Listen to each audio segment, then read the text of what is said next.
If truth is subjective, then how can we reach the ultimate truth? Remember, the ultimate truth is also subjective. If you ask many wise men, even common people, other seekers, other gurus, they all have their own definition of the ultimate truth. It is variable. It is arbitrary. You are free to choose your criteria for truth. You are free to decide what will be the truth, and you are free to decide what will be the ultimate truth. Ultimate means which is true in every context. It never changes. There is relative truth also, which changes with time and place and so on, state of the mind. But ultimate is that one which will never change. It will be the same in all the situations. So it is our choice to decide a criterion. What happens on the path of knowledge? We get this ultimate truth. Whatever we choose to call ultimate, we get this. This is important, isn't it? And then we drop it. It is then meaningless to call it ultimate or relative or whatever, because in the existence, nothing is true, nothing is false. When you reach non-duality, Advaita, the duality disappears, and true and false is duality.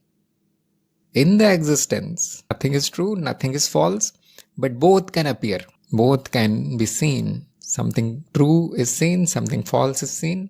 It does not matter what is your criteria, you can always decide what is true and false. And this decision is simply human created, man-made.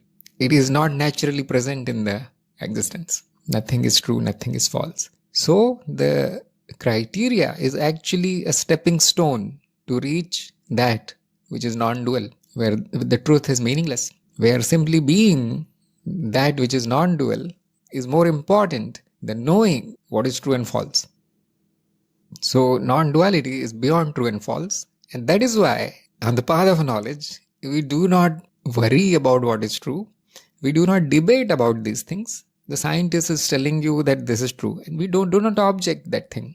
Somebody else on some other path is telling, no, this is not true, that is true. And we don't mind because you see, it is not important. Being what you are is more important. And then all the duality is created by the mind. It divides existence into true and false. So whatever the mind has done, path of knowledge undoes it. We undo that division. Now nothing is true, nothing is false. It is meaningless. So we start with some criteria. It is subjective, yes. And I think it is very effective. That criteria is so powerful. It is so strong that in one day you reach the ultimate. We can choose some other criteria and then we'll keep searching. We'll never reach the ultimate.